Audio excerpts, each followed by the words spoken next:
5 seconds to go.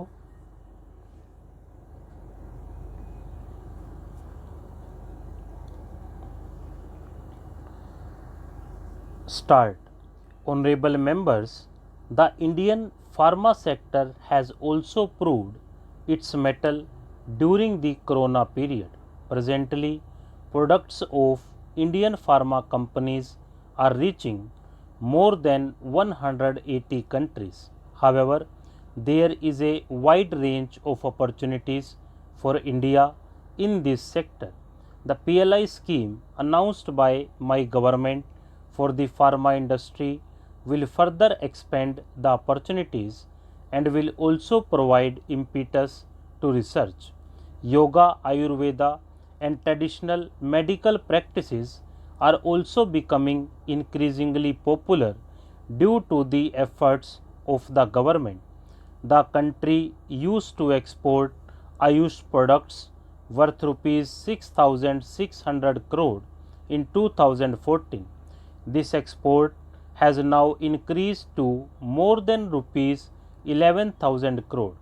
India is going to establish the world's first WHO Global Center of Traditional Medicine. My government considers ideals of Baba Saheb as its motto. My government believes in the mantra of Antyodaya, which encompasses social justice, equality, respect, and equal opportunities. Therefore, in the policies of the government, top priority is being given to villages, the poor, scheduled castes and scheduled tribes, and backward communities. This spirit of India is clearly reflected in the selection for Padma Awards in recent years. In a diverse country like India, dedicated people across the country are engaged in the service of the nation.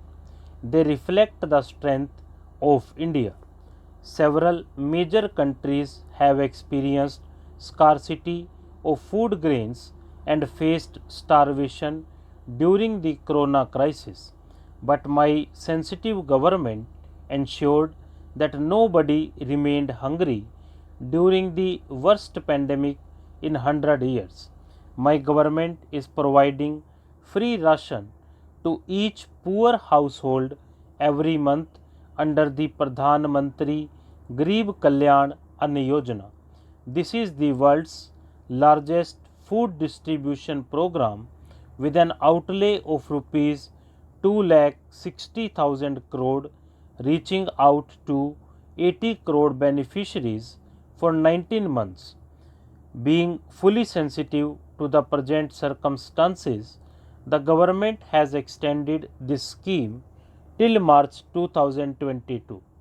Government is also running the PM Swanidhi scheme for enhancing the self-esteem of the poor and protection of their livelihood also during the corona period.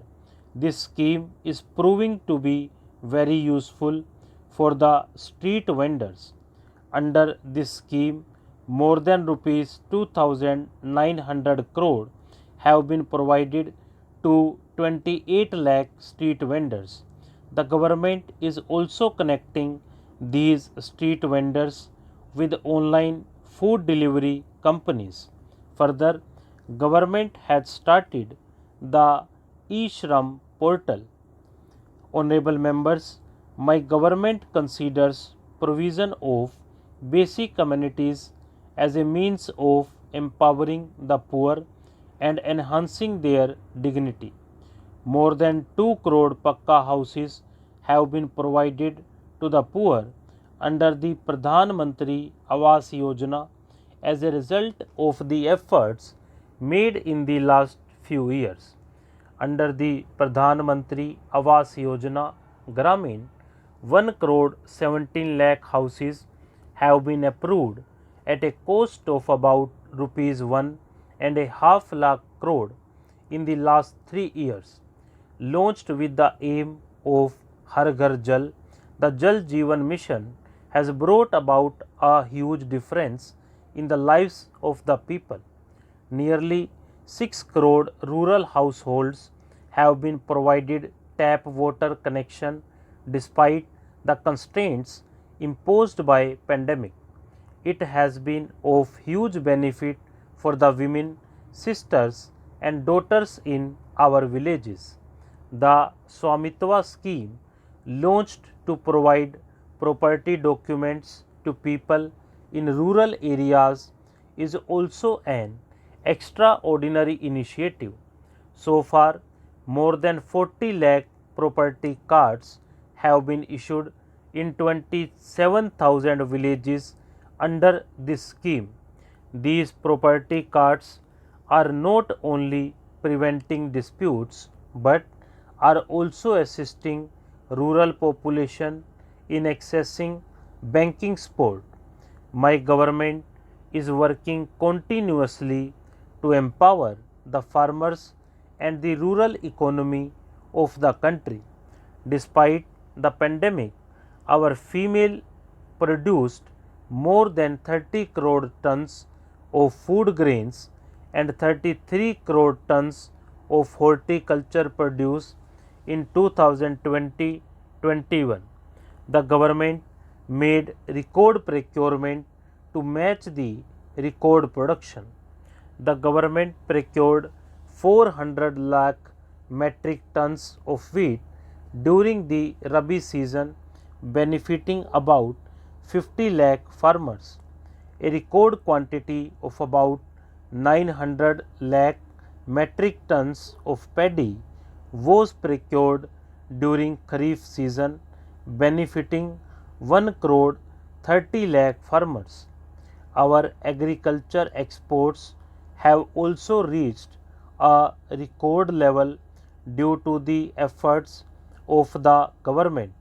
Agricultural exports registered a growth of more than 25% in the year 2020-21 and have reached nearly rupees 3 lakh crore. Horticulture and honey production are important means of generating new sources of income for farmers as also to provide them better access to markets. Because of incentives provided to honey production, domestic production of honey has reached 1,22,000 metric tons in 2020-21, an increase of about 55% compared to 2014-15. Export volume of honey has also grown by more than 102% as compared to 2014-15. In order to ensure remunerative prices to farmers for their crops, it is necessary that their products reach the right market so that it is achieved. Stop.